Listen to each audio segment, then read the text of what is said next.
Greetings, chuckleheads. Time for another episode of TradCon Chameleon Part 2. Whoa! For full context, consider watching my previous video and Rattlesnake TV's video. Also, consider watching whatever podcast video, and I've linked all three in the description. Without further ado, let's dig in! Because of the fact that men back in the day, again, weren't able to, or women back in the day were not able to be financially independent. They were in a position where they couldn't be their individual selves. Right this second, right now, as we speak, if you're married, can your wife go into your account and take your money? Not every relationship is like that. Hang on, let her answer. Yes. Yes. Absolutely. I don't understand. And vice versa as well. So what do you need independence for? So you can be your own individual person. You're still your own individual person. No, if you don't have any financial... Sheer fucking hubris. A woman who requires her own money is independent. However, within an interdependent relationship, it makes no sense, and there's no good reason for either party to be independent of the other. Any type of independent mindset has no place within a traditional familial framework. Blondie is spouting feminist rhetorical slop. Feel free to change my mind in the comment section below. I know I'm going to belabor the word traditional or the phrase traditional relationship, but I don't know if it can be avoided. A traditional relationship, right? It requires proper male leadership and female acquiescence, including with the finances. It's the same dynamic. The whole thing is ahistorical anyway. The reason that women had to enter the workforce because you couldn't afford anymore to have one income. Most women prefer not to work. Most married women prefer not to work. Most women, when asked, say that they would prefer, if they've been in the workforce, to be out of the workforce. Why? Because most men would prefer to be out of the... It wouldn't it be nice if I could just sit at home all day and do nothing? That sounds fantastic. But here's the thing. Hang on. Let me finish. Let me finish his point of view. So the other thing is all you're advocating is that wives need to have financial independence from their husbands. Correct. Why?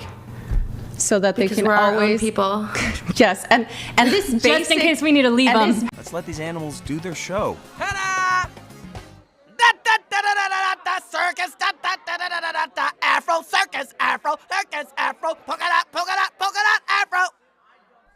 Jiminy Christmas!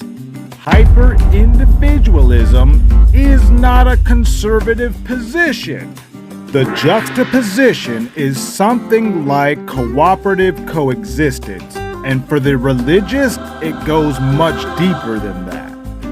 However, a single adult female is absolutely her own person and should absolutely have her own money, just not while she's married.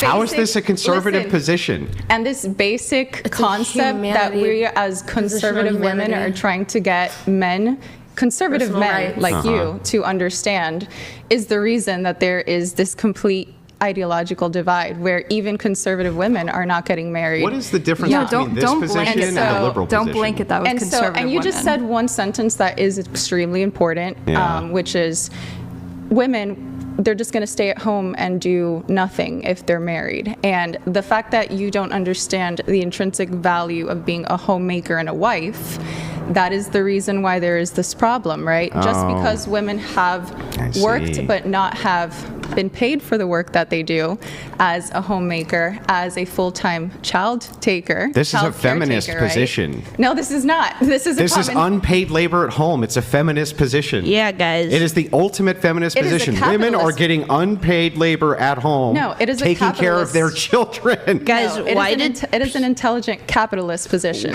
You sure about that?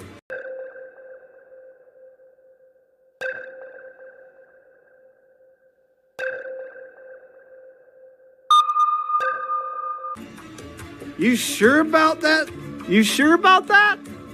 Okay, which conservative tradition describes raising your own children and keeping your own house clean as unpaid labor? How is that in a capitalist position? So a smart woman is going to consider, hey, am I going to get into a relationship with a man that expects me to cook and clean for us and for our kids in Which the is day? work. How hard is it to cook and clean nowadays? The best example, As a wife. the best example I can put is, you know, let's say that you have a child that is yours biologically, dropped at your doorstep one day. The mother's nowhere to be found. You now have to take care of this child. How do you take care of that child if not by paying somebody to cook for it, to feed it, to look for it right around the clock? If you had to work, you mean. caretaker. So She's committing an apples to oranges fallacy here. Well, first of all, she's not considering the free help from extended family or close family members in that type of situation. And, surprise, you're a parent, isn't remotely the same as traditional courtship and marriage and all the planning that goes along with it.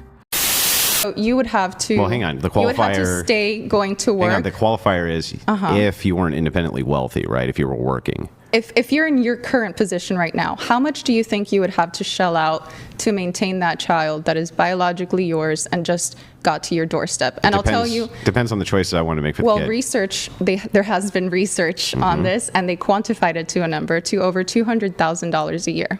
It does not cost $200,000 a year to raise a kid. Good parents do not treat their children as commodities to be traded upon for personal gain. Within the context of parenthood, I find the commodification of children disgusting, absurd, and morally offensive, considering that children are not commodities to be bought and sold, and good parents do not consider them as such. Blondie's assertion is irrelevant, absurd, and immoral. Not to mention outside of traditional conservatism. I would defend my children with my very life. Within that calculus, there is no thought about how much my child costs to raise per year.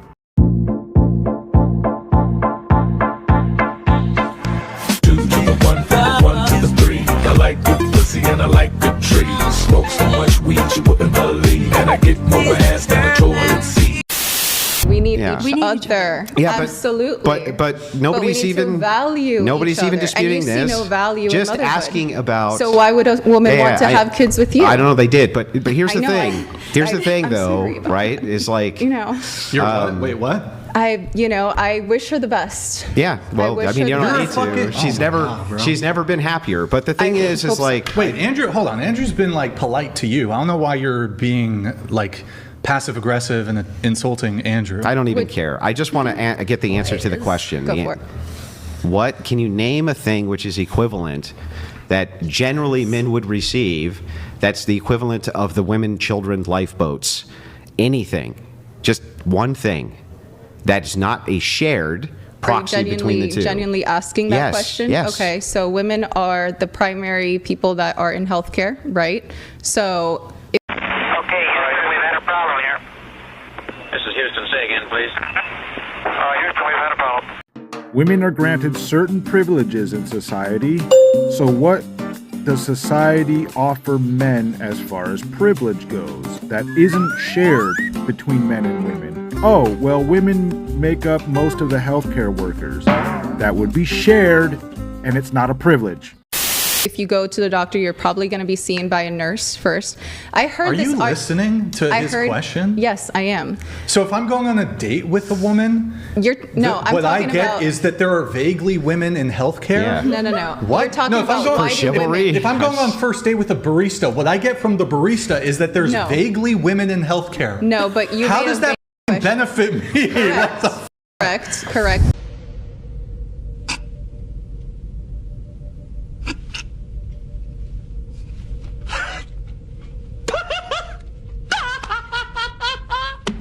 So I want to answer your question because you've asked it a bunch of times and you feel like it's unsatisfactory. Yeah. So I just want to make sure.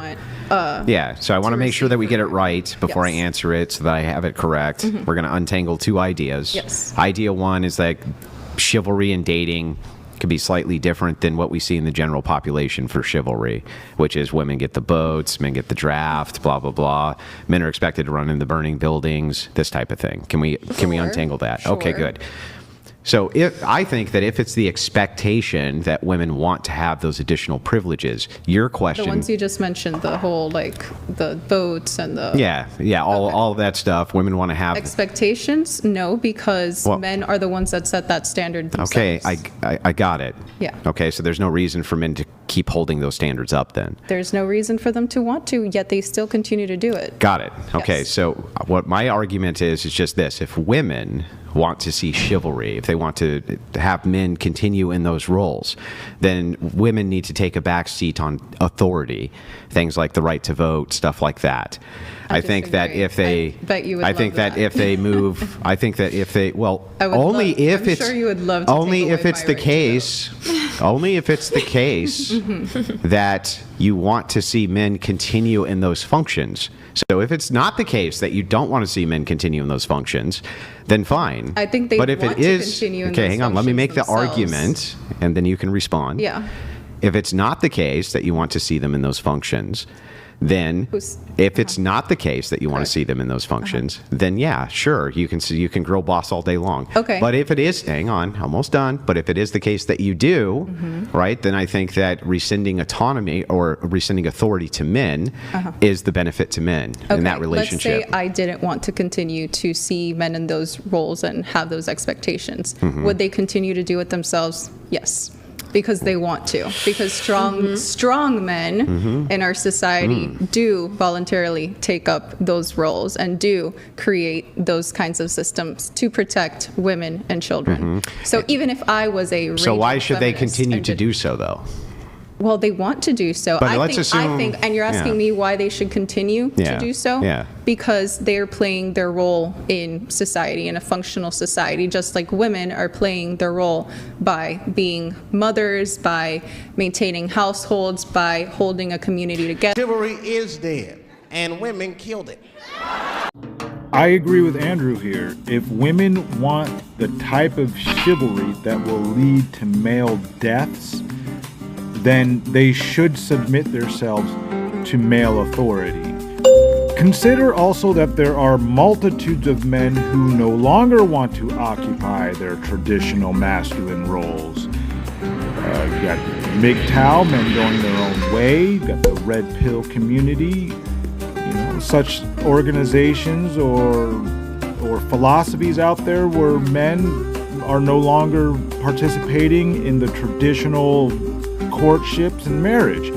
It's a real issue that Blondie here seems to be completely ignoring. Blondie wants to fix a broken dating scene and yet still thinks women are occupying their traditional gender roles. This argument is incoherent. Test your logic.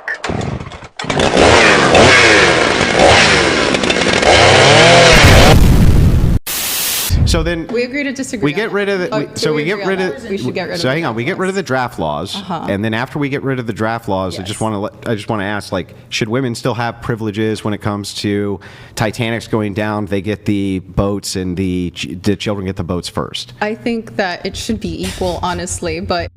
Do you really expect me to flippin' believe that?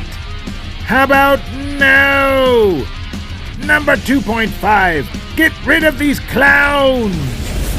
You heard the boss, time to go! Don't forget gift basket on the way out!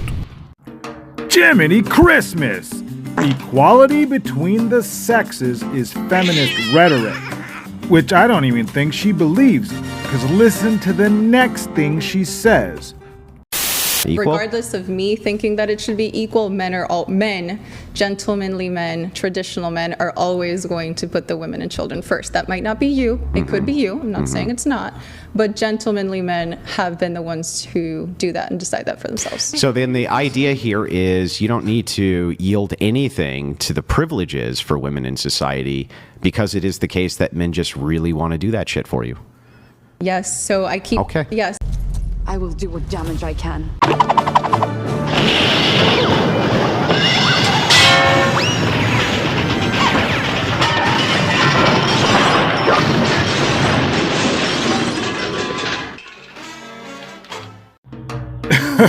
Okay, let's go through this one more time. Blondie is completely outclassed by the data.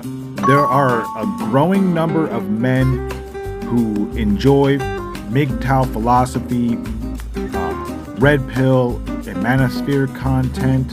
You have your men's rights activists, a lot of men opting out of traditional and societal roles. It's an apocalypse out there, and she's living in some type of fantasy realm. A magical, mythical place where feminists are actually conservatives, traditionalists, and men are always the problem. There are no cats in America. But there are no cats in America, and the streets